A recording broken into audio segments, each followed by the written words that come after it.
Sveiki.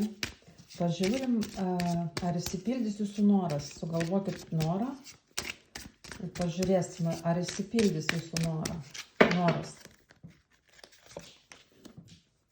Žiūrėkit, atsiveria naujos galimybės, naujos durys. Čia noras, ko gero, susijęs su darbu.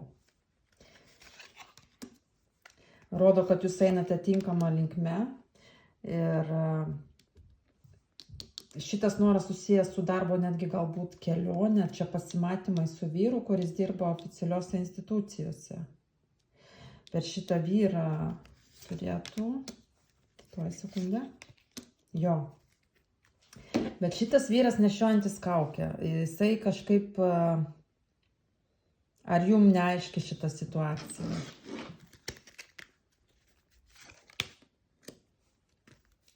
Čia pasimatymai su juo, išėjimai į parkus, į visuomenę, įrodo, kad netikėta sėkmė, labai arti jau ta sėkmė jūsų. Aš taip suprantu, kad šitas noras įsipildys, bet aš matau čia vis tiek lastą kažkokią, tai suprantat, kažkokias kliūtis. Šitas žmogus labai išmintingas. Čia netgi du vyrai, bet čia ne meilės vyrai, čia susijęs su dokumentais, finansais, darbu ir panašiai. Čia jūs einat į sociumą ir kaip bebūtų, jūsų noras įsipildys, nors čia tikrai yra žmonių, kurie, nešioja kaukę, žodžiu. Labai įdomus būrimas.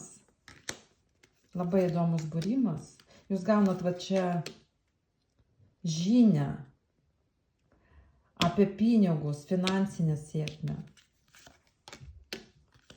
Po kovos ir galbūt netgi konflikto. Nesakau, čia yra susijęs su jūsų finansinė gerovė, su jūsų namais. Galbūt pas kažką skyrybų procesas, nes va čia tas vyras gali dirbti oficialiuose institucijose, pavyzdžiui, advokatas ar dar kas nors, ne? Ir eina dar kitas vyras. Ir čia, žodžiu, bet kokiu atveju jūsų noras įsipildys, jeigu jisai susijęs su jūsų finansinė gerovė, su kažkokiais teisiniais procesais ir bylinėjimasis gal netgi su vyru. Finansinė prasme tai super, darbo prasme tai super, išsipildo. Jeigu kažką parduot, nupirkti arba kovoja dėl namų, irgi tikrai išsipildys, 100%. Tai va, čia labai daug vyrų ir oficialių institucijų.